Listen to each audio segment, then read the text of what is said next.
Dan Dickow, Scorebook Live, Washington, in the next installment of High School Legends. This time, Spokane native from Mead High School, class of 2003, Adam Morrison. Adam, thanks for joining us. Appreciate you being here today. Absolutely. Appreciate it. You're somebody who you're known for a tremendous college career. You had a nice run in the NBA.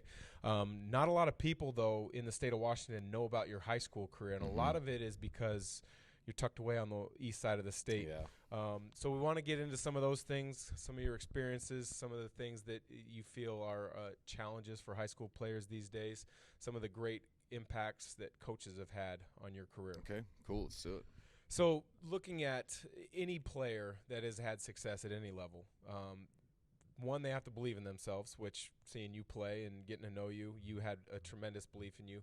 But you also have to have an opportunity to be around coaches that push you, that guide you, that trust you, but that you also believe in their message and you trust them. Getting to know you, your dad was probably your first influential coach that Absolutely. you had at a young age. Tell us a little bit about that dynamic and what you've learned from your dad in the game of basketball. Well, backstory: my dad was a college coach, JUCO, in Montana and Wyoming. So before we moved to Spokane, we moved to Spokane when I was a fourth grader. So what is that? 8, 9, 10 years old. I was always going to practices with him. I was traveling on the bus. I was always around the game. I grew up in a family where I always tell people I was brainwashed to like basketball, and I'm sure you can relate to that a little bit too. But so growing up, I was always had positive influence of basketball, and then he got fired going into my fourth grade year, and we moved to Spokane.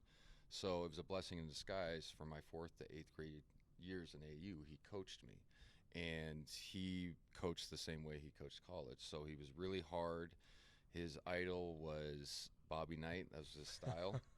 So it was hard at times as a child to separate dad and coach. I mean, a lot of athletes, no matter how far you make it, can relate to that.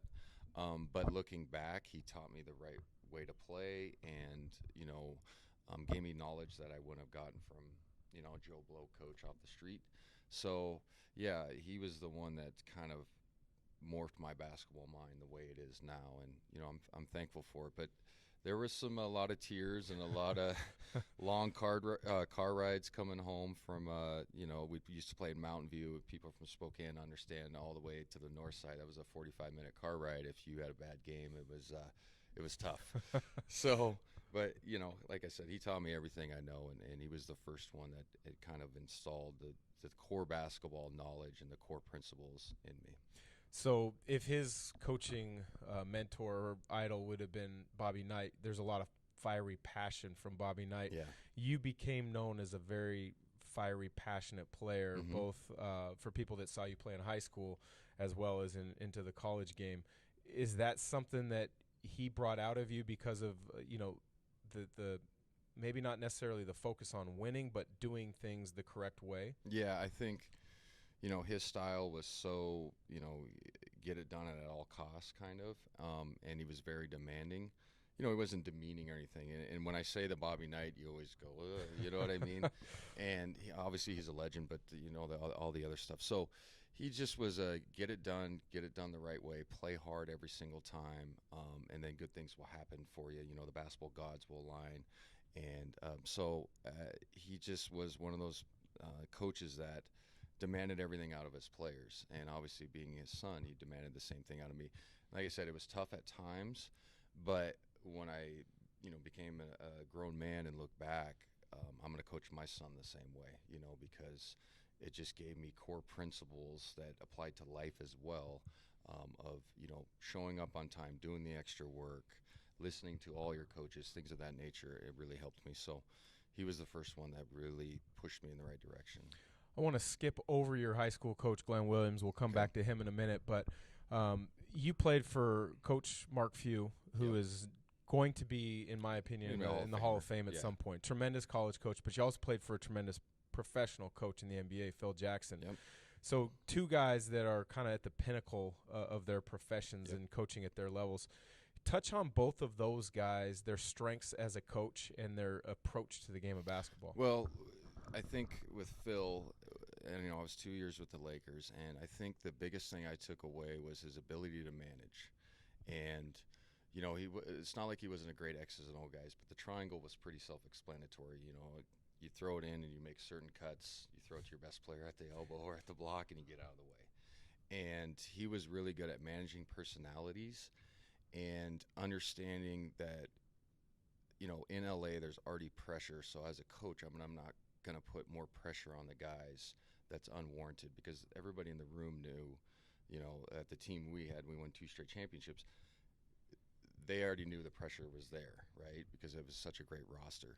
So I learned from him is let guys be themselves, get on them when it's necessary, but also bring joy to the locker room, bring joy and bring laughter to everyday practices. I mean, I have countless stories of him.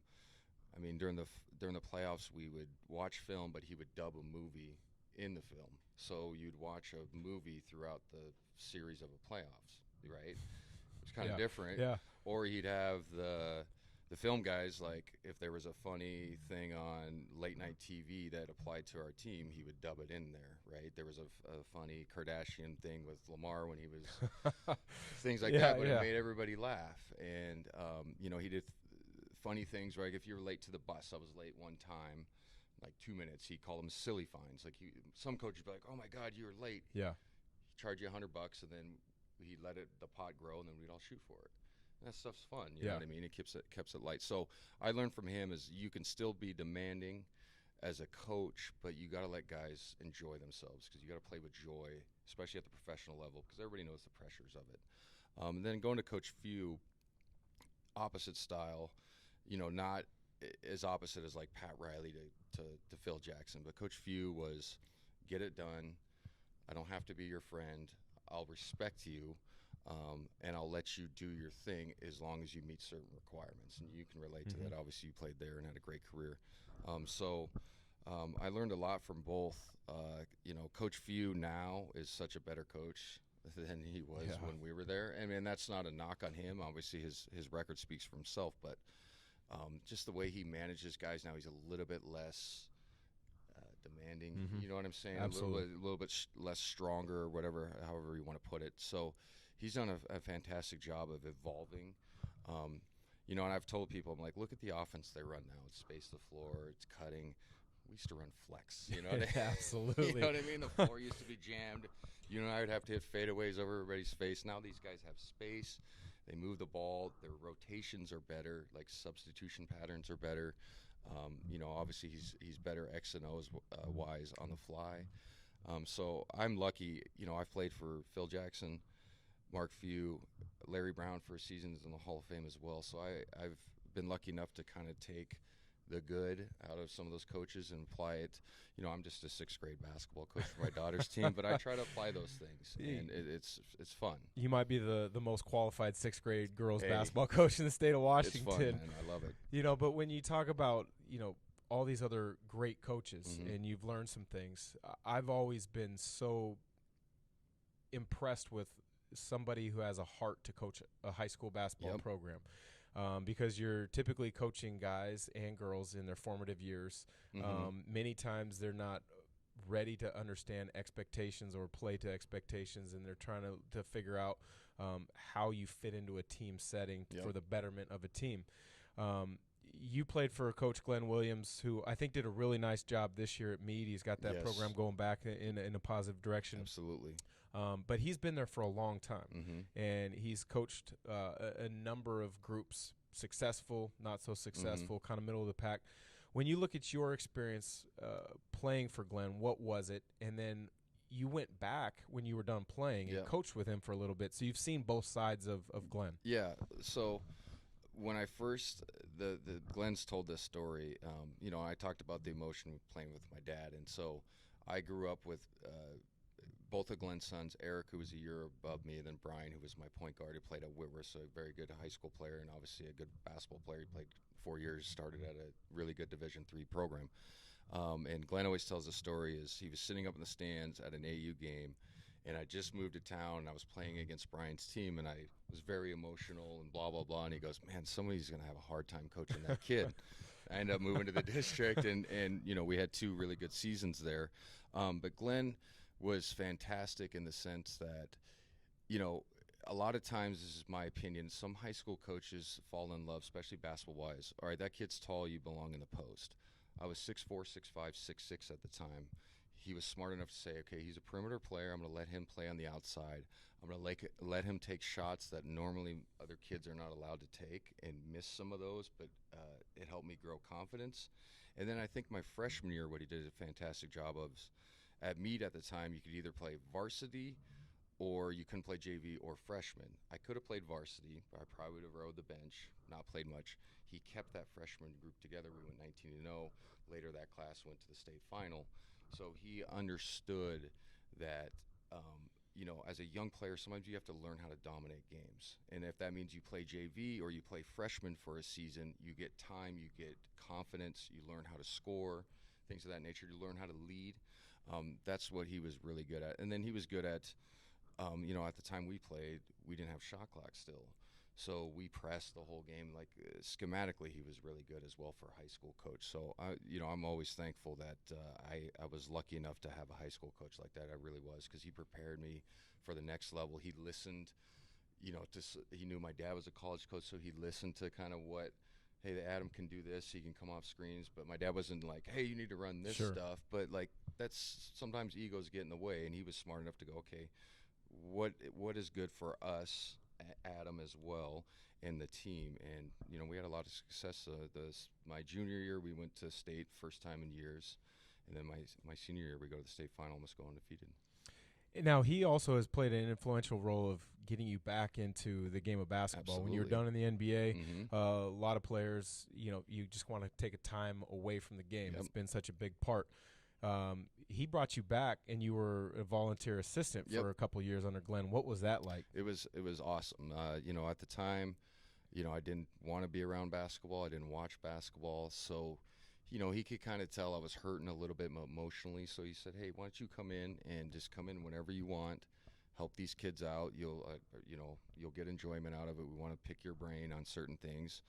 And that really, I said it in my my GU speech, that it really helped the healing of basketball for me. So it was a really cool experience too, to play for a guy, then go back with a different mindset.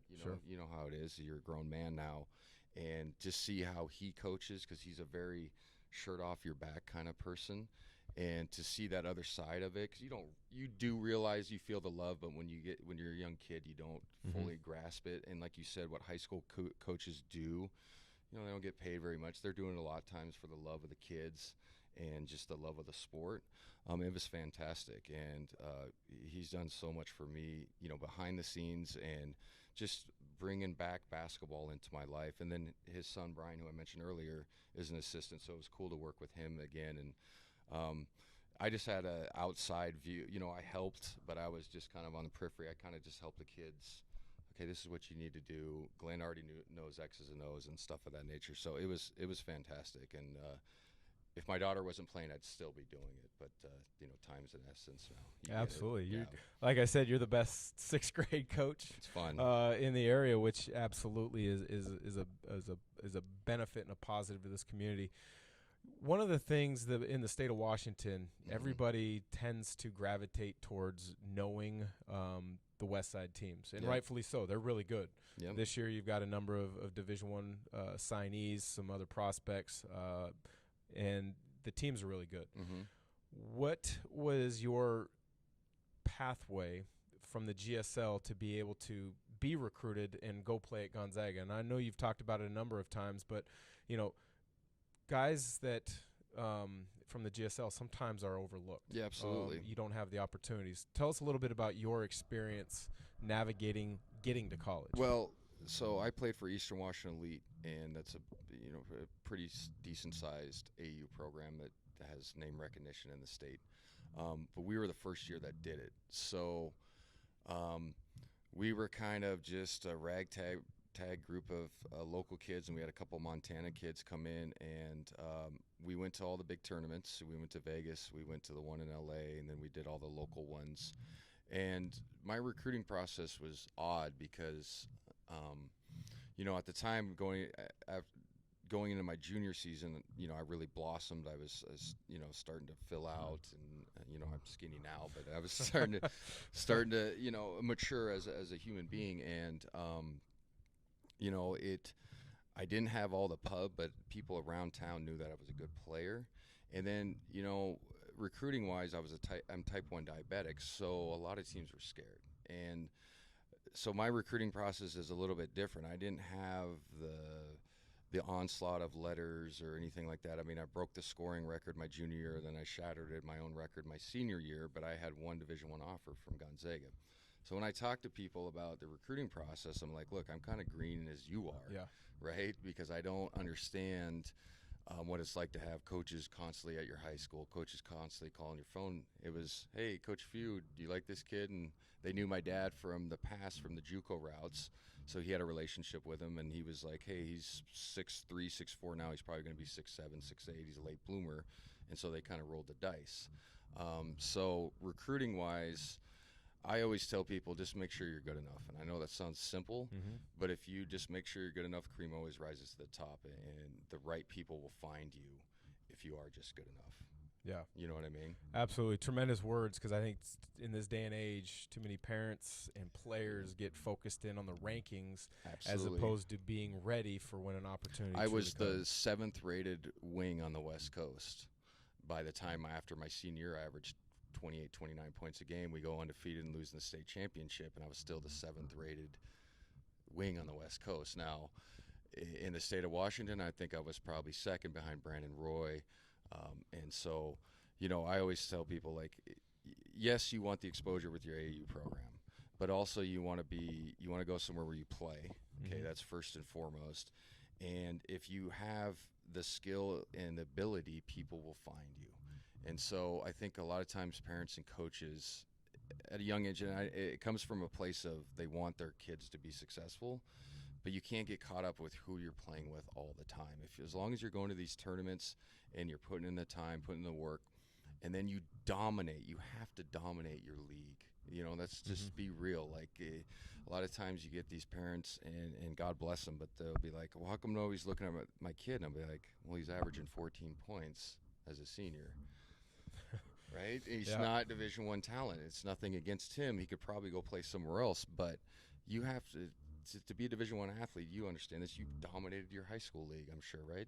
Yeah, it's just how it is. So it's interesting when you have those conversations with parents, because they seem a little shocked, but it's like, hey, you'll know right away.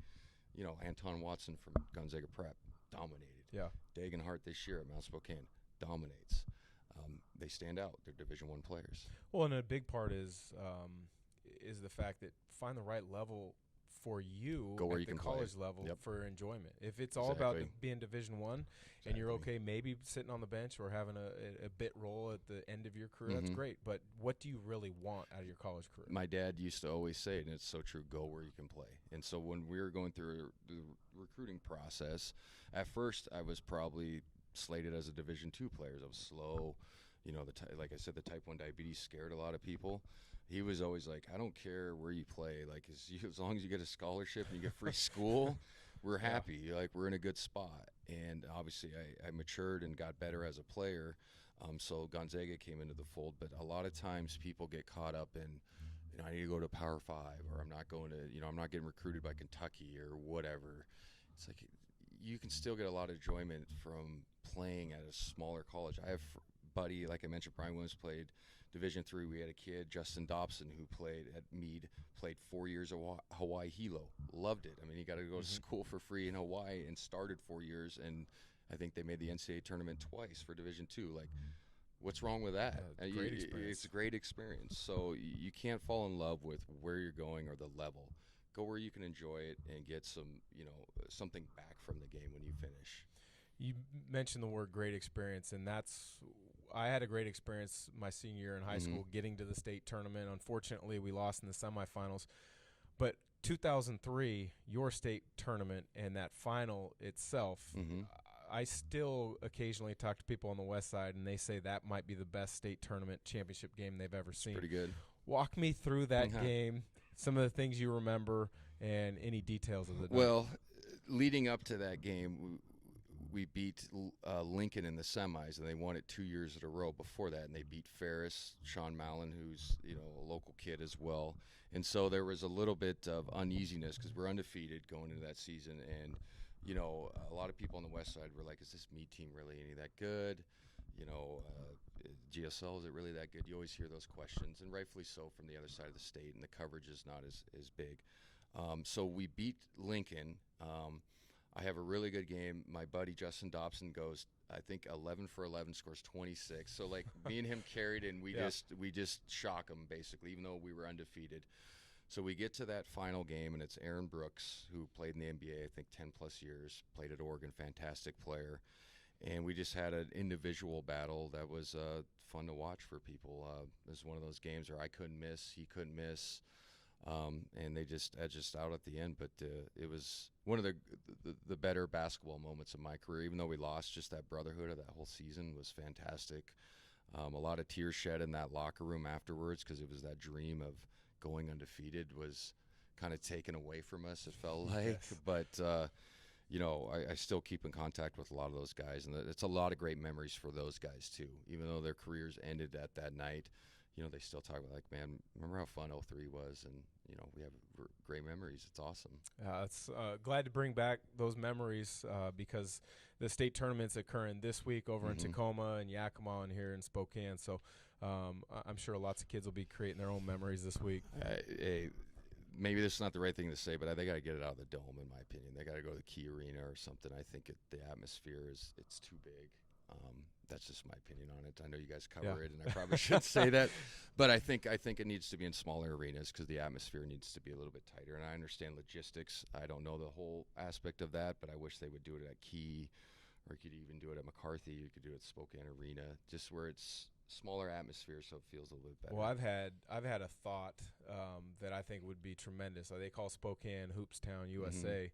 Would be have all state tournaments here in Spokane the same week. You've got Eastern Washington, you've got Whitworth, you've got McCarthy Athletic Center, you got the Kennel on campus. If you need the Spokane Arena, Lewis and Clark High School. You could go to the Falls. Falls is a decent gym as well. Yeah, you know what I mean. I totally agree. That'd be fantastic, and I think the area would really support it. So that's a good idea. They do pitch it.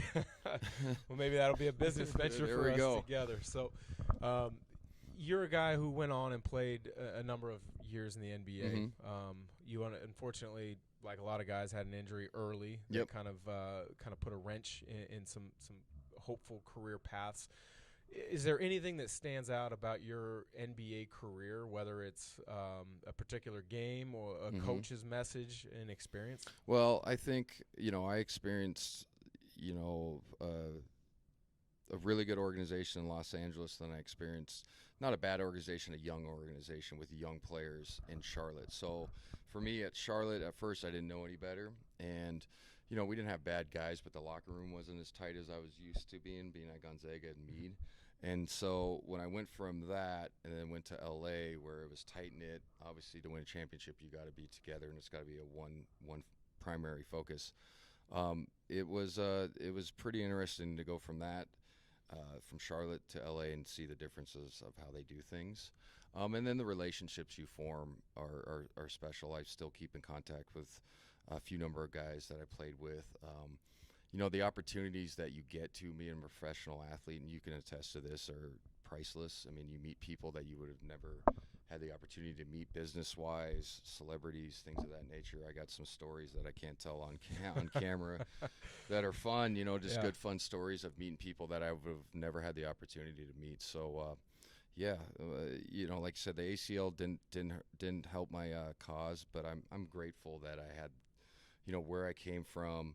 I'm the second type 1 diabetic to play in the NBA. Chris Dudley was the first, and I take pride in that. And it didn't go exactly like I planned, but I don't look back on it with bitterness or disdain or anything like that. I was afforded many opportunities that people don't get. Yeah, and just to get to that point is, as you know, so unbelievably difficult. And to 60 guys a year that get drafted, that's it. 60 new guys a year, and 60 guys are out every single year, which is the hard thing that people don't understand. Exactly. 60 new jobs, but 60 are going out as well. Yep. You mentioned locker rooms and relationships. Unfortunately, there's been a lot of attention on one of your former teammates due to the tragic news with Kobe Bryant in the helicopter crash a few weeks back. I know you got to know Kobe. You were friends. You competed against him in practice. You had each other's backs as teammates. What stands out about Kobe Bryant, the player, and then Kobe Bryant, the person? Well, the player was everything that everybody has talked about. His mentality was completely true. I've seen him numerous times when he was, he'd have a game and then we'd have back-to-backs, and I would come in and shoot at 8 o'clock. It's still early, but it's not crazy. And he'd be getting done with a workout. He'd be in the gym at like 5:30, get home at 2 o'clock, be in the gym at 5:30. He was one of those guys, the special few that we all wish we could bottle, but he had endless energy. And he had almost a psychotic drive to be successful. And, at first it rubbed people the wrong way, but he was just trying to win games. And if you're a competitor at any level, you want people in the foxhole with you that are like that, and that's what he was. I always tell people, too, he was a self-made player. A lot of people assume when you get to the NBA, and you've played with guys that, whatever being you want to say, said, congratulations, you got all the talent in the world. Yeah. But they have no idea how to work hard. They don't understand the game, and you're just like, man, if I could have that ability. He had that, but he worked at his craft every single day, and I saw it. I mean, he was almost OCD with pivoting, with dribbling. The year he broke his finger, his knuckle, he learned to shoot off his middle finger. I mean, during the season, he didn't miss a game. I mean, it was unbelievable how tough and prepared he was. I mean, he was the toughest guy I ever played with by far. He would not relent in practice. He was a trash talker, but he brought the level up for everybody else. And to win championships or to be on, special clubs, your best player has to be that guy. And he was exactly that. And then as a person, he was fantastic. He was a little bit aloof at first, but if you really got to know him, he was somebody that could sense if you were struggling, or he knew what he meant to other people, and that's sometimes great people don't understand that. So he knew when he could touch somebody's life or make their day with just who he was. That's why I was fortunate enough to get invited to his ceremony in LA. There were so many people there that he touched their lives, and they did a fantastic job at that ceremony, by the way, because it was sad, obviously, but it was more joyous, and the vibe in the building was more joyous than it is at other memorials. So, I was just thankful that I had the opportunity to be around him and experience, a savant. You don't get to meet people like that. You don't get to meet geniuses. You don't get to meet people who are driven to be successful in every aspect of their lives. And I'm just lucky I was around that. I mean, honestly, I stayed in contact with him even after I was done playing. I was lucky enough to be at a 60-point game. He was cool as heck to me then, too. He was just a good dude, man. He really was. A little bit different, though. You know what I'm saying? And that different is not bad. A lot of times people, when they hear different, they think there's negative connotation to it. It's not. He was just so driven that if you worked hard and you competed, he loved you. If you didn't, then he wasn't very nice. And that's just the honest truth. And so, no matter, I was the last guy on the bench. He treated me with full respect because I played hard in practice every day, and I showed up to work. And I tried to challenge people. Had no problem with me. You know what I mean? If you're lazy, then he'd have a problem with you. So, like I said, I was just really fortunate to be around somebody like the only, savants and geniuses don't come around very often. So I'm thankful for the time I had with him. Well, Adam, we appreciate your time sharing some of your experiences as a youth basketball player, as a high school, college, and pro. We really appreciate the support of Scorebook Live, and hopefully we'll do this again sometime. Yeah, absolutely, man. I appreciate it. All right. Thank you. For Scorebook Live Washington, that's Adam Morrison. I'm Dan Dickow.